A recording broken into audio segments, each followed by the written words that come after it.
Hello and welcome to this week's live. We have our second session of the year. We skipped last week for technical reasons. But it'll also be the last session before the upcoming India retreat. So planning is in full steam, and we'll need next weekend to prepare. So I know many of you I'll be seeing there, so it'll be wonderful. And if you are still contemplating attending, there's still time. Registration closes tomorrow. But you can always reach out and we can see what we can do. And the whole point of retreats and even of these weekly sessions is to move from the intellectual state into the felt knowing state. So it's wonderful to expose ourselves to information that's really valuable, because often we feel like we're going crazy and no one understands us and the world is telling us we're wrong and that we're a problem to fix. And really what's happening is we're becoming more aware of our own feelings, where they stem from, the inherited dark areas of our subconscious, more aware of what motivates other people, what makes them say. It's not just the words, but the motivation behind it. And very often then we see people more from their soul perspective. And that's the ultimate state of connectedness, is to not hear the words and interpret based on our own definition, but to actually hear the words as spoken through their need, through their soul contract of being here, and what they're seeking to learn and what they're seeking to grow from. And then to be able to support that when we see that so clearly. Oh, this is why they're saying what they're saying, or they're acting the way they're acting. It has nothing to do with us. It has everything to do with what station in life they're at, what point in their own evolution. And the best thing is to really support that, let them be. That's the best form of support for those around us who we may be seeing that they're struggling or suffering, or we see repeated patterns. Best way is to hold space for their being. And in that being, we're no longer judging them. And when people don't feel judged, they can breathe more freely, they can self-reflect. There's space there for them to look at themselves and see why things are happening, where they can grow. And most important is, of course, to let ourselves be. In fact, we can't really let others be until we've cultivated that quality within ourselves.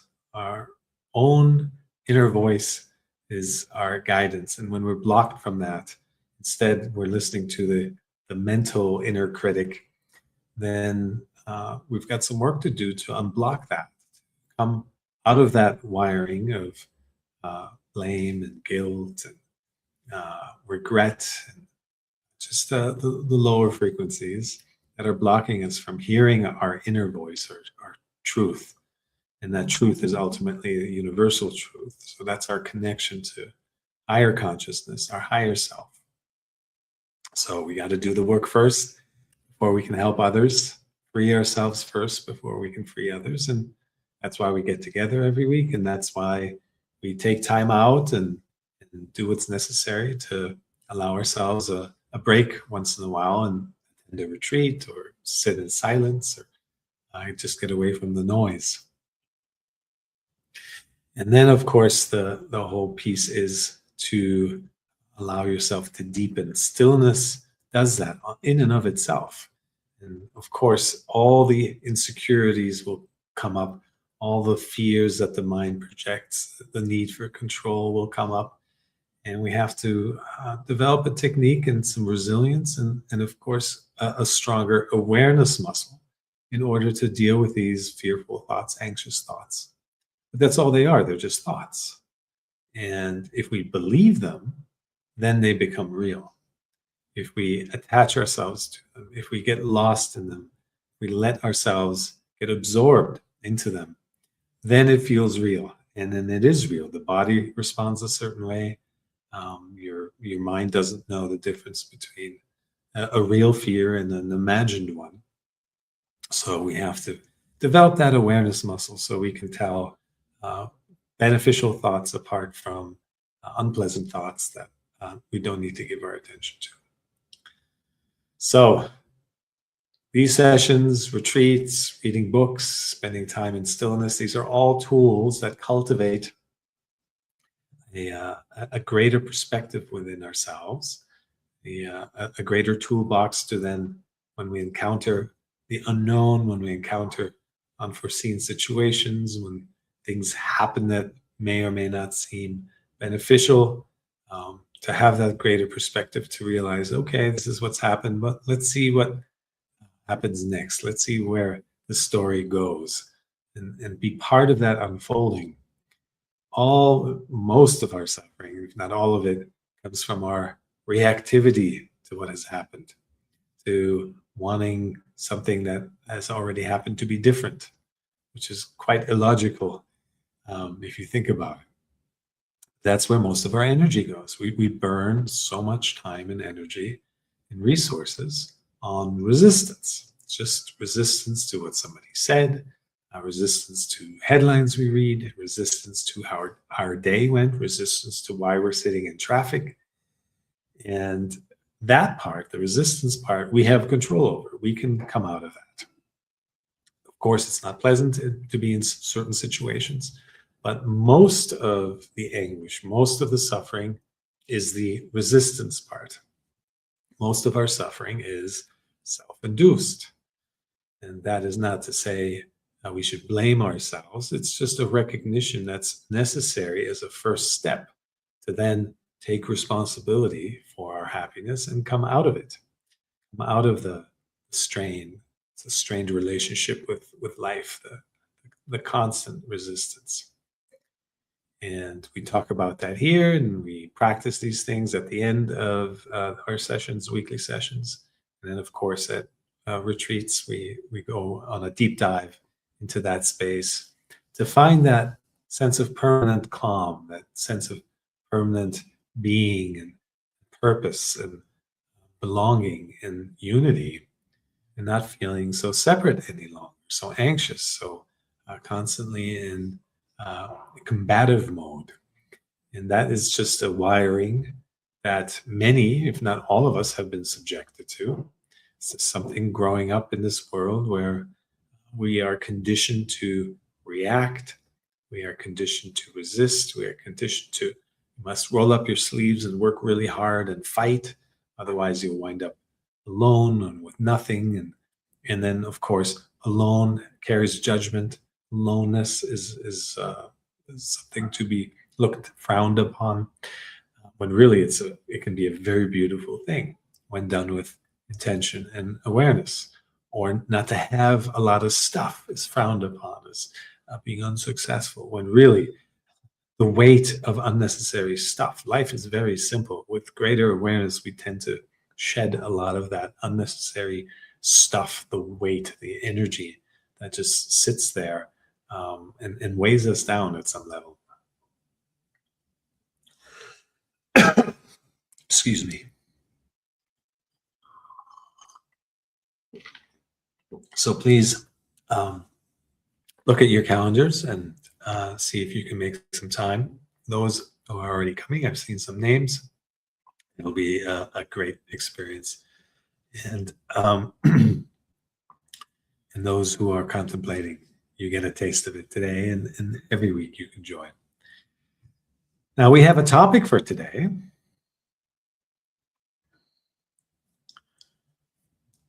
It's the pressure to make yourself happy and why it doesn't work. So there's already a giveaway phrase in that, which is pressure. And whenever we feel pressure, whenever we feel anything, it could be boredom, it could be procrastination, it could be fear, it could be anxiety, it could be getting lost in thought. All of these are surface experiences. And when we stay at the surface, then we might think, oh, I'm a problem because I can't handle a certain situation. Why can I do better? But with awareness, you can go deeper and look what's behind, what's underneath these sensations, these experiences. And that's where the great benefit of greater awareness really comes in. So you can see beyond the surface or underneath the surface and see what's going on. There's a divine intelligence, if you will, that is sending us messages through these surface sensations about just something much deeper that is available to us. We have to be open to hearing it and responding to it. Well, one of my favorite examples is boredom. Boredom is the most wonderful time in one's life. We're so busy most of the time, always chasing the next item on our to-do list, next goal we've set ourselves. It's rare that we get a slow down time where we're not doing anything, where we can just be. Now, the mind thinks that doing nothing is dishonorable, it's inefficient, it's not respected. It comes up with all kinds of judgments and labels about it. But with deeper awareness, you can recognize, you are being called to be still, and that a new chapter is taking shape. Some kind of direction is downloading and taking hold. And that's the purpose of a period of stillness and just being. You're never just sitting around. There's no such thing as just not doing anything. You can't not do anything. You're always experiencing life. And even when you feel like you're bored, even when you feel like you're just sitting around not doing anything, something is happening. Most often it's contrast. So if you're sitting around and you're on the surface not being productive, there's contrast happening within you. So do I want to sit around like this much longer? The realization that there comes a point when, all right, it's time to get up and do something again, is a result of the time spent not doing anything. There's clarity that's taking shape, clarity that's forming, and then pushing us, catapulting us forward. There's nothing that is never just standing still. Life doesn't stand still. It's always evolving. It's always reflecting us back to ourselves ultimately. Life is just a mirror. And when we experience things, we're ultimately just experiencing ourselves all the time. Me, me, me, me, me, me, me, me, me. Everywhere I look, I see me.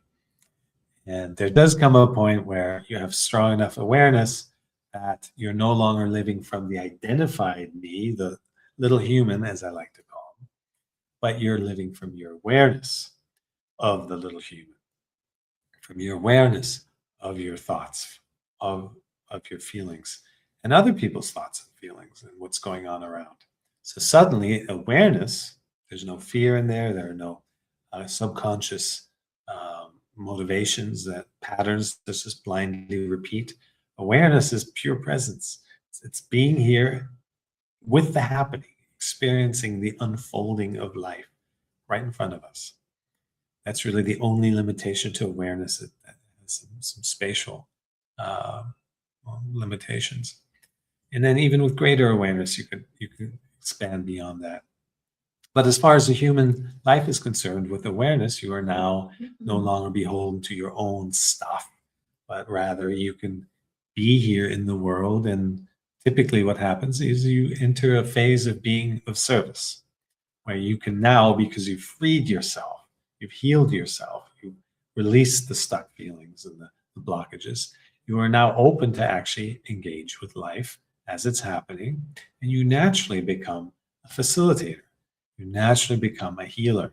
People who are ready to see that, they see that in you, they will gravitate towards you. They will, show you what role you now have to play in being a role model or an example. And of course, the work never stops. That's not ever a state while we're on Earth, while we're in the human form. There's always more growth. There's always more to learn. And humbleness of all things is one of the key things. Patience is also another one. Oh my gosh, to the end of your human days, Patience will always be there as a test. All right. So coming back to the pressure, thank you for the thumbs up. Coming back to the pressure to make yourself happy. And this is one of many pressures that we get imprinted with just by growing up. It could be well-meaning parents or caregivers or even teachers and peers who just say things that they themselves are just blindly repeating and don't have full awareness of. And a lot of that has to do with achieving goals, achieving your happiness. Um, the entire education system, the entire workspace, it's always about deadlines. It's always about meeting the next, preparing the next test, and the time between now and when you get to that threshold is hardly has any value. It's hardly discussed even. If anything, it's just work hard now so that you can benefit later. And that is a dangerous recipe for unhappiness and disillusionment and disappointment. The pressure starts to build up of, oh, I'm sacrificing my connected state, my joy, my recognition of who I am now, the space to actually work on myself as who I am now. All of that gets relegated in order to just achieve another goal. And so when you find yourself feeling like you haven't yet arrived, which is the penultimate uh, feeling of modern civilization, is like, when will my life start? When do I get to start, living my life? And that's because we're just conditioned to chase outcomes. And when you're chasing, you're never here. You will chase forever. The universe is energetic in nature. It will respond in kind to what we put out. So if you're putting out the energy of chase, of need to get somewhere, need to, I'm not happy where I am here, need to become somebody else, then that just keeps going. The signs and the omens, the opportunities to find yet another outcome, chase yet another goal will continue. There's no standing still. It's what you're putting out is going to come back in multiples. So that just keeps going until one day you say stop. And that usually happens when we burn out, when we've done that life version of life long enough to recognize this isn't working. And if you find yourself here listening to a stream like this and a talk like this, then perhaps you've already experienced that. Someone asked me today what depression means. And that's another great example. It's your body sending you a message that you're not aligned. Something in your life, maybe you're in an imbalanced relationship, or you're not happy at your job, or it's a toxic environment, the people around you, whatever it may be. It could even be not eating well, poor nutrition, poor sleep, for many, many different reasons. But ultimately, depression is an energy that is sending you a message that something is off, and it's an invitation to go deeper. There's nothing wrong with us ever. It's always body trying to self-correct through sensations. The mind likes to look for dangers and fear and keep us safe. That's when we live in our head exclusively. That's why we're always anxious. When we get into our body and can really connect and stay connected, then our body is the most perfect GPS, constantly relaying information about, are we living in alignment? Are we living from truth? Are we truly subscribing to our conscience? Are we really in our higher self? Or are we living from lower frequencies? Are we living from fear, from blind patterns, from denying our truth? So when we deny our truth, then it comes out as depression, anxiety, and all kinds of other things. When we live in alignment, then our sensations are pleasant. Life feels like flow. There's opportunities. You see the opportunities. There's actually always there.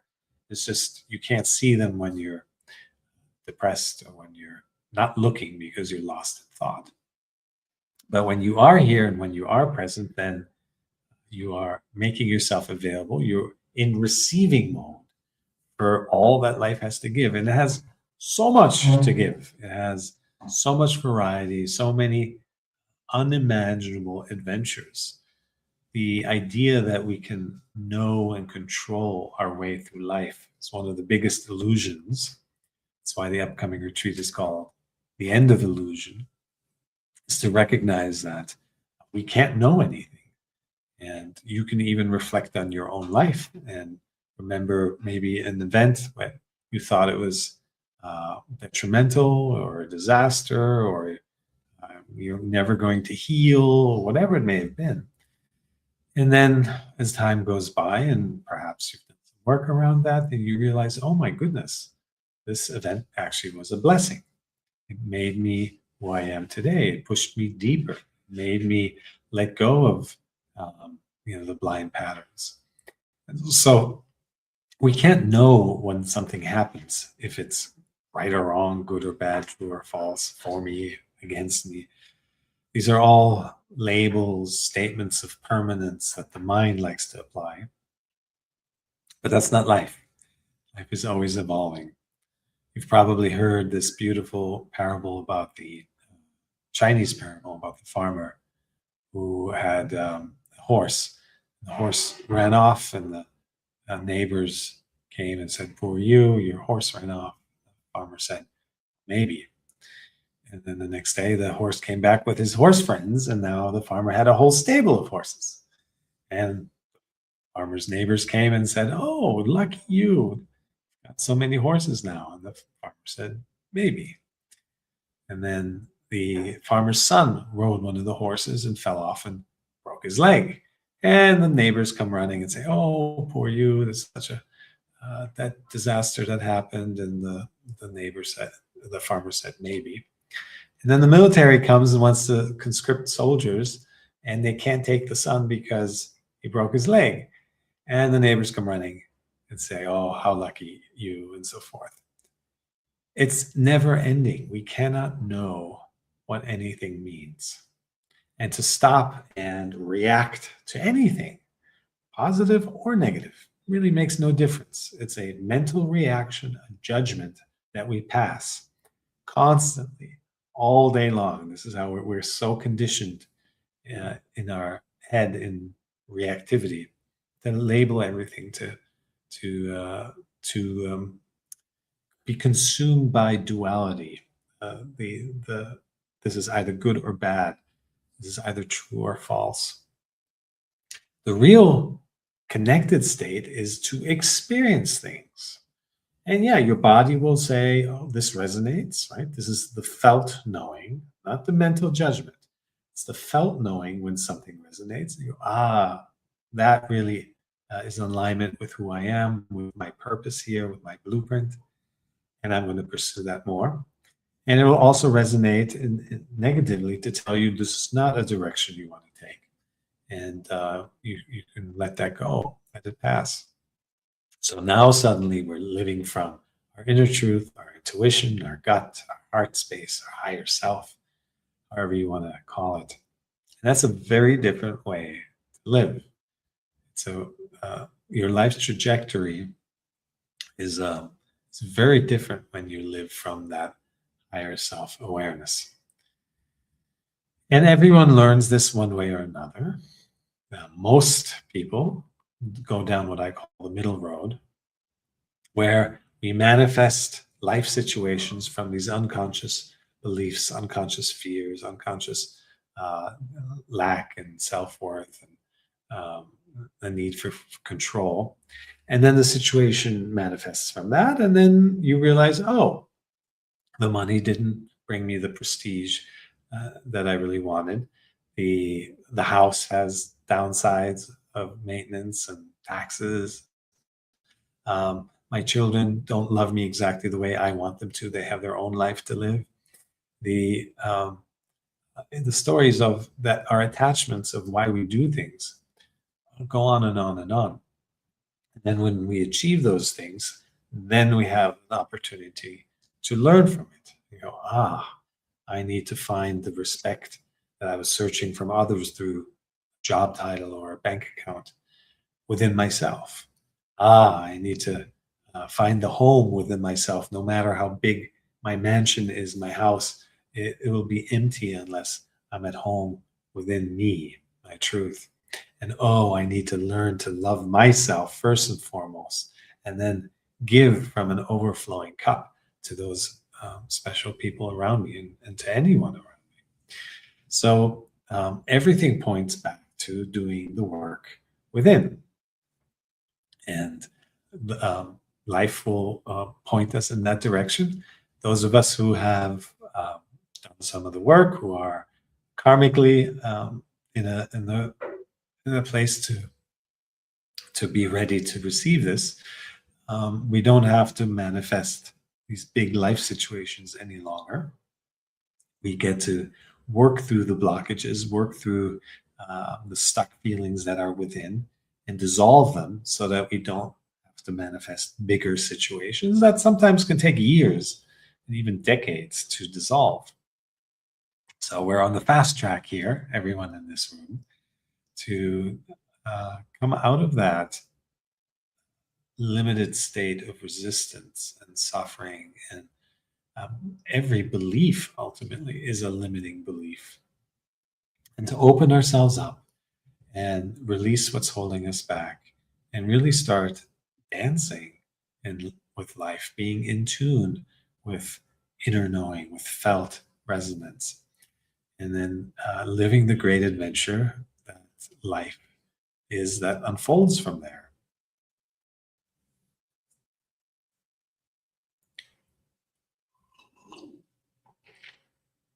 So this external pressure to make yourself happy by achieving certain things, the most usual are career, ownership, all kinds of things, um, family and being in a relationship or kids, or just these milestones, a certain amount of money in your bank account. And these are external pressures that are telling us, this is what will make you happy. And we keep chasing those things. And then again, we can learn the long way that when we achieve those things, we realize that life fades, life is continuous. The morning after you achieve anything, you still have to get up and brush your teeth and eat your breakfast and go out into the day and keep living.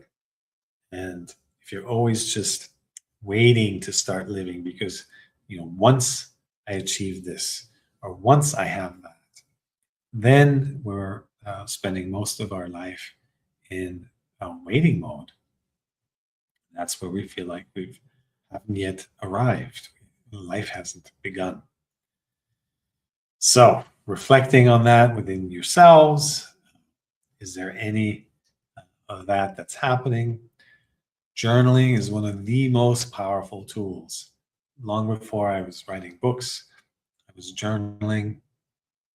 In particular, in the beginning, I didn't understand why journaling would be so effective, but then somebody explained to me that the writing isn't between your head and the words, but it's the connection between the words and how they make you feel. So when you write, when you journal, it doesn't matter if it's for a minute or 30 seconds. If you can't think of what to journal, write about, I can't think about what to journal. And that will start to flow. You'll before you know it, you'll write an essay. But the connection is between as you write the words and then noticing where that shows up, where those sensations trigger you. And then you can pause and work on that spot. Stay with it, observe it, give it the space it needs. And it's really a self-cleansing mechanism.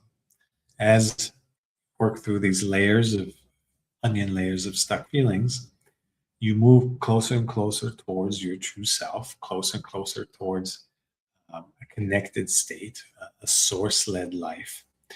And no one can stop you from doing that. And it's all up to you how much time you invest in healing yourself. And the beautiful thing there is that it's once you unlock and pivot into this mindset of, oh yeah, that's actually what we're here for, then you orient your entire life towards the inner work, the self-healing, and then the coming out of that, turning the corner from healing into being of service, into helping others. And that's really what we're here for. Everything before then is, it has its place, but if it's not done from awareness, then it's most likely driven by subconscious behaviors, patterns, fears.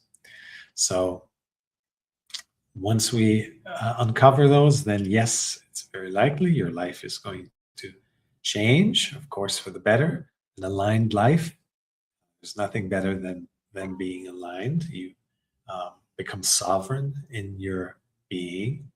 You see the world very clearly, and you have enough awareness to put meaning around things that you witness. So even when you see quote unquote tragedies or struggles that somebody else might be going through, you have a deeper sense of that there's a purpose behind even that. And that ultimately, the purpose behind all of human suffering is to wake us up, because otherwise we wouldn't. It's just how life is designed.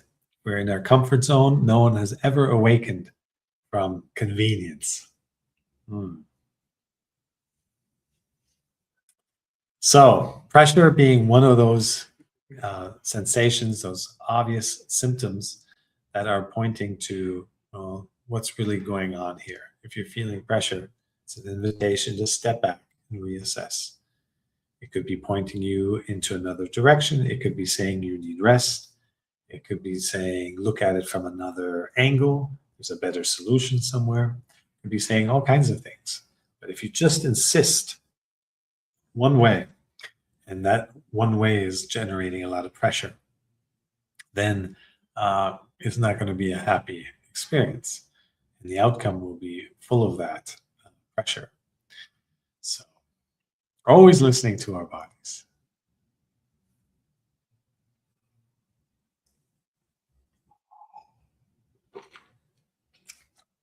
We have a couple of questions here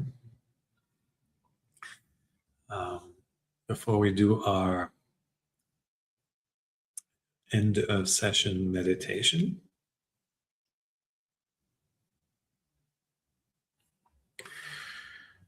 Having a relationship problem with a close family member, and every time I try to fix it, it gets worse.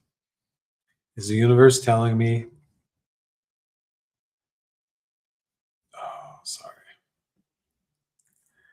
is the universe telling me to stop trying and leave it all as it is?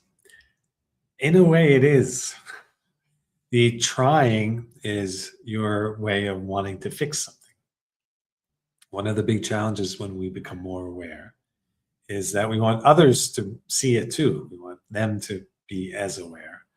And we can't believe how blind they can be, even though just a moment ago we were just as blind, just as unconscious. It's just, again, the continued learning curve is to let things be as they are.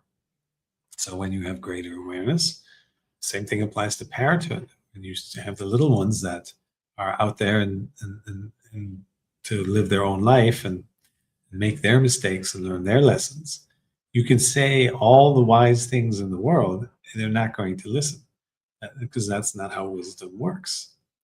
Wisdom is tied to your struggles. It's tied to falling down and then getting back up again.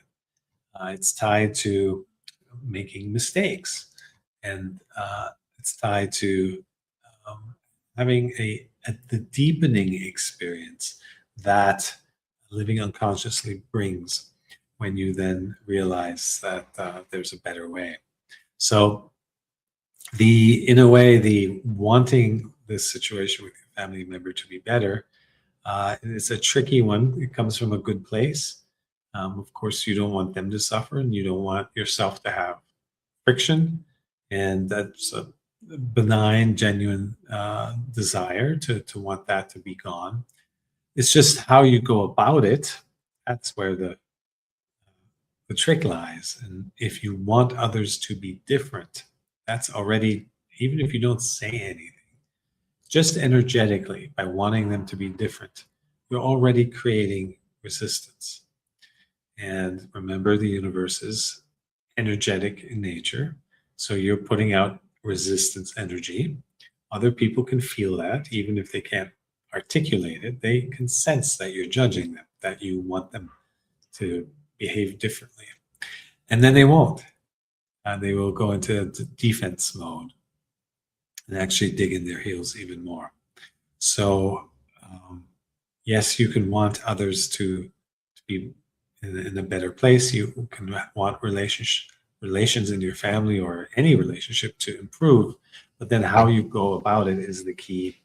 And you go about it by witnessing others in whatever behavior they are, and holding space for them, and letting them express themselves, and recognizing with greater awareness, you can recognize they're just needing to express themselves. They're needing to vent, or this is a pattern that's being blindly repeated, probably picked up by your parents and passed down through the generations. And you see those things, and suddenly it's no longer a personal issue. You're no longer taking it as an affront to me, to yourself, because you see the bigger picture. And this greater awareness allows you to just hear them out. And if you feel called to then say something or act, you will naturally arise from the situation. You don't have to. The way we often listen to people is we're just waiting for our turn to talk, so that we can repudiate them, if that we can prove our point, that we can, we hold on to one thing they say that triggers us, and then they keep talking, and we're just kind of like waiting so that we can retaliate. It's at some point it becomes comical. We do these things without knowing them, and then when you have the awareness, you've done the work, you see it in others. Of course, you want them to become more aware, but they have their own process. The best thing you can do to contribute is to not want them to be somebody they're not.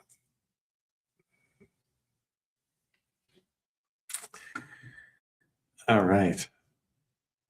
And I think one more. Can we align ourselves with the spiritual and physical worlds at the same time? So not only are we in the process of awakening and spiritual evolution, but also we have earthly achievements and enjoyments. Yeah. In fact, with greater awareness, greater, spirituality is just a word that describes a state of connectedness, of self-awareness, of being in the flow, of not living in the past and the future, of not maintaining this smorgasbord of regrets and guilt and anger and shame and expectations and hope, control. All of this is all reflection of mind-based control mechanism. And when we come out of that, we can just witness those things, then those things no longer own us. The lower frequencies no longer have power over us. And now you're in the driver's seat from your awareness, not from your mind identified state, but from your higher self. And in this state, you're more effective and more productive and more involved in the physical world than ever before. You're not burning energy on being lost in thought. That's, by the way, where most accidents happen, when we're not paying attention. Again, force downtime to then make us reflect, like, what does this mean? And to be with ourselves. But rather uh, the, the calling, acting from calling as opposed to from conditioning. That's a very different experience. The calling is a continued state of, you know, what wants to flow through you in your own unique way. Your life has shaped you, given you a voice, given you experiences. That whatever wants to come through you, you're going to express that in your own unique way. I remember going to, as I was starting to write my first book, I remember going to Barnes and Noble, and was looking at the spiritual books section, the shelves there, just full of books, and they all said the same things, apparently. And authors had 5 books, 8 books, 12 books, 50 books, and I left so depressed. And I said, I'm never doing that again, because the comparative mind, the judgmental mind, kicks in right away, and it just makes you miserable. It just makes you feel like you're not good enough. Others are ahead of you. You're behind, and all of these silly thoughts. And they're silly because ultimately you are in your own timing perfect. Nothing has ever happened that isn't exactly what needed to happen at that moment. Something you recognize also with greater awareness. And you see the benefits of leading a source-led, an awareness-led life. They expand into all areas, and you start to optimize and streamline and only give your attention to the things that uplift and elevate and inspire, and that there's an inner physical resonance. Your truth is in them. You recognize it.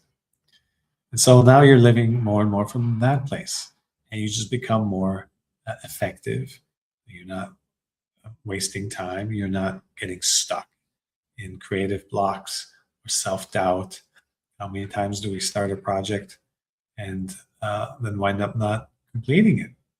We overwhelm ourselves. The mind likes to jump to the end result, and then we never get started because we overwhelm ourselves at the thought of all these things that have to be done. And once you do get going and you have some experience this, you realize things are always different. They always unfold differently anyway. So sitting on your sofa and getting all wound up about how difficult it's going to be to pursue something, it's just made up. It's the fears that the monkey mind comes up with.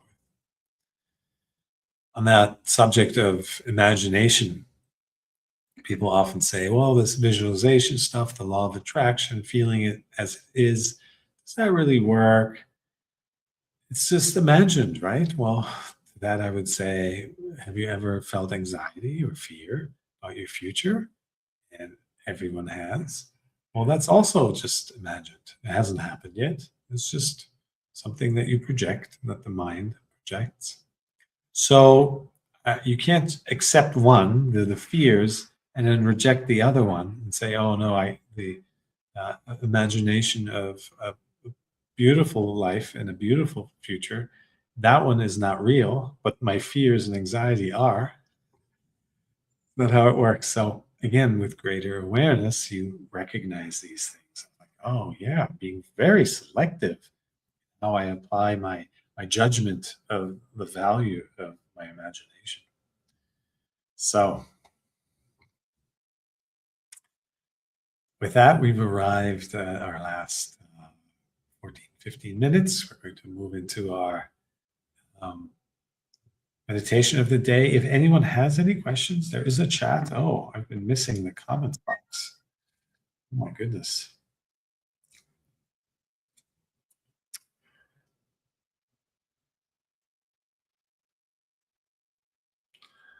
All right. Some funny comments there. So with that, we'll go into our meditation. As always, the easiest way, this is something you can practice anywhere, is to focus on your breath.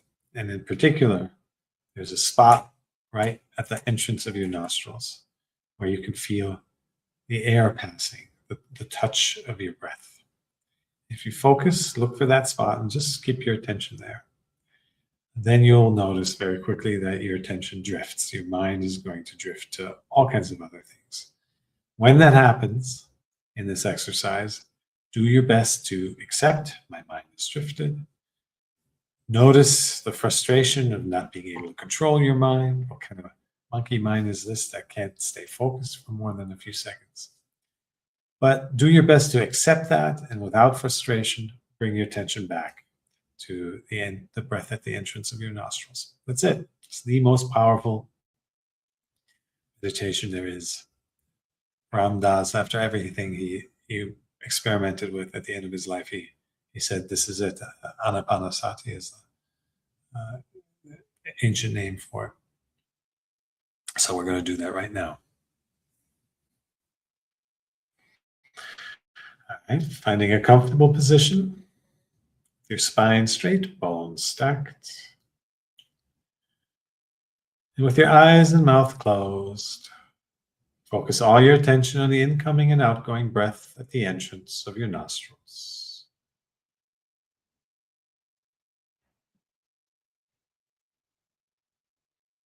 If you have trouble locating your breath, you can breathe slightly harder once or twice.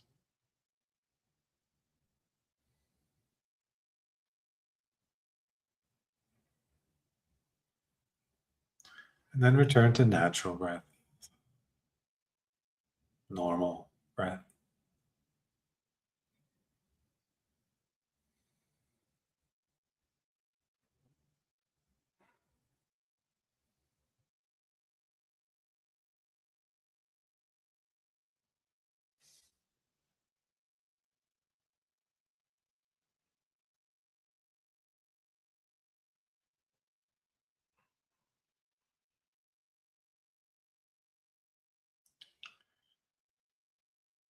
Let the details of your breath pull you in closer, closer into the present moment.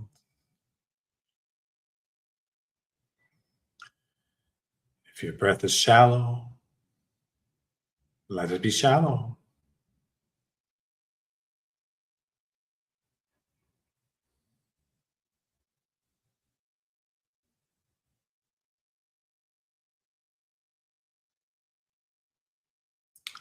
If your breath is deep, let it be deep.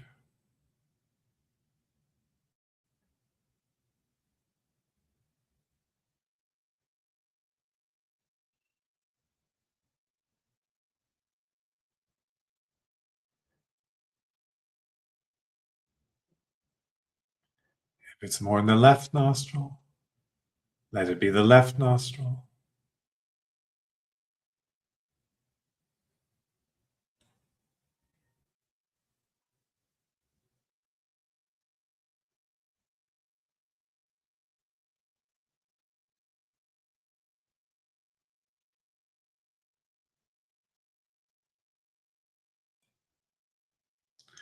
If it's more in the right nostril, let it be the right nostril.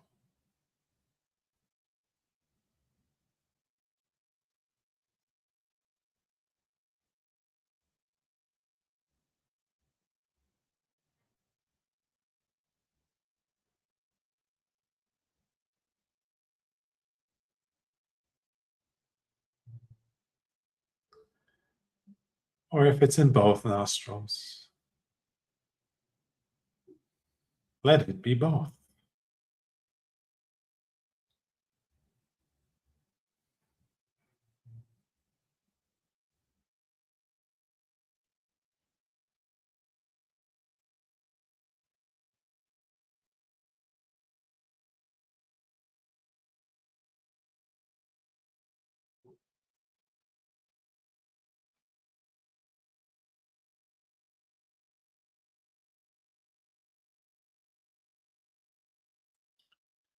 Notice the temperature of the incoming breath.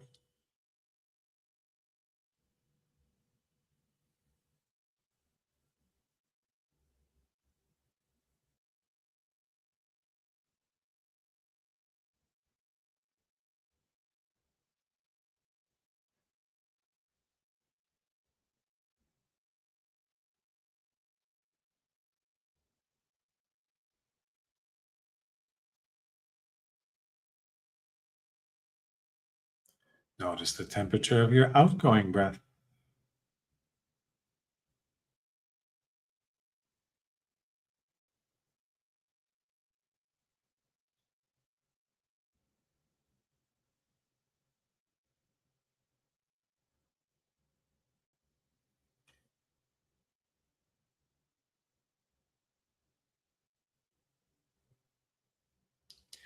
And notice if there's a difference.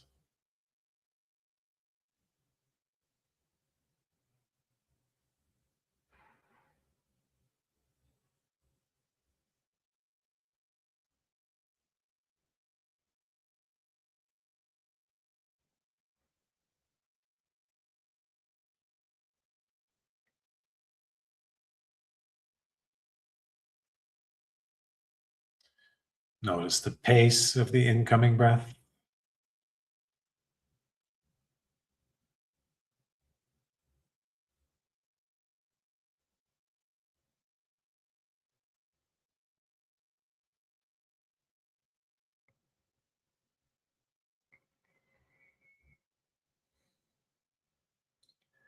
Notice the pace of the outgoing breath.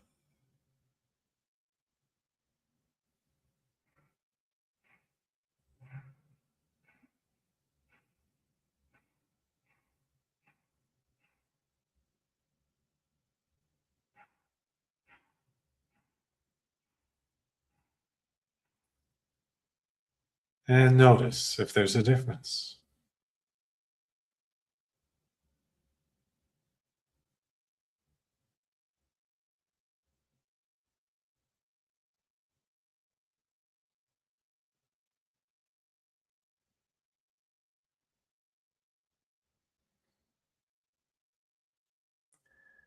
Notice the length of the incoming breath.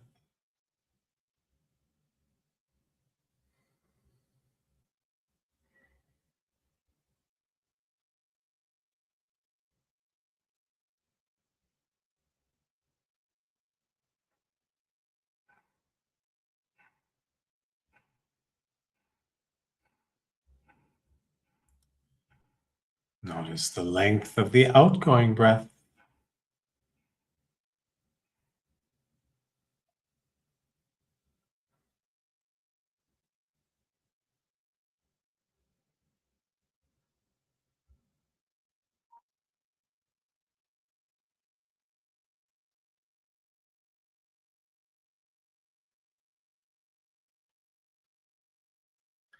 And notice if there's a difference.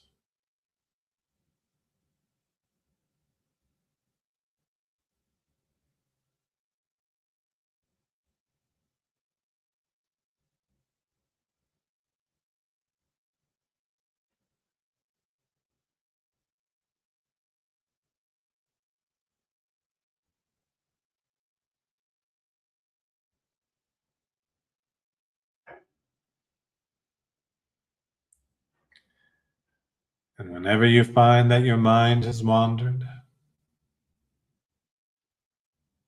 simply notice it.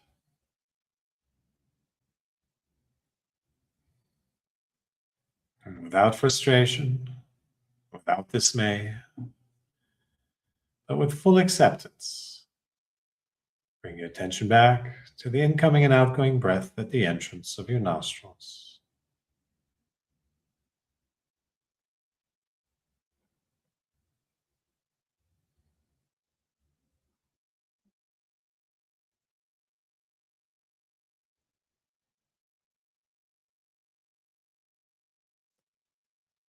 Natural breath,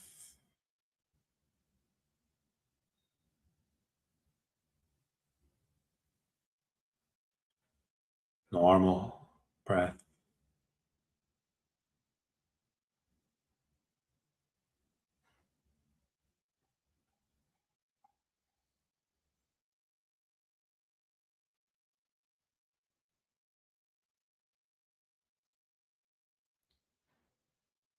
Observe your breath as it is,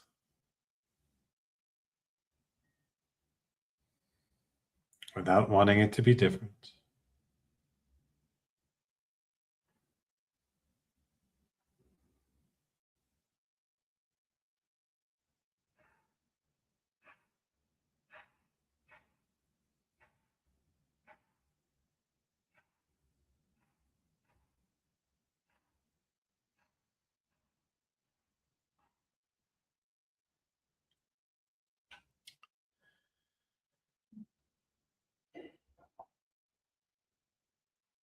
And whenever you're ready, bring your attention back into the room that you're in, the surface that you're on, the clothes that you're wearing. Noticing the atmosphere around you, the silence or the noises. Everything just is.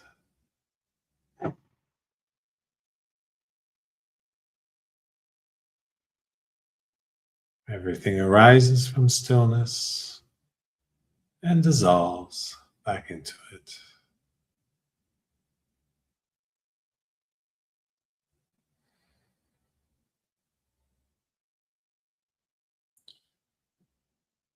And when you're ready, you can gradually blink open your eyes. Come back into your space, into this dimension. Notice your peace, your presence, and your stillness.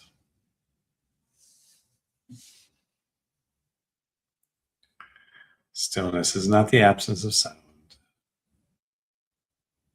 It is the presence of consciousness, one consciousness.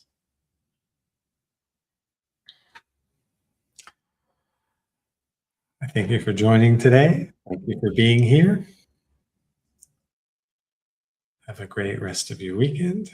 See you next time.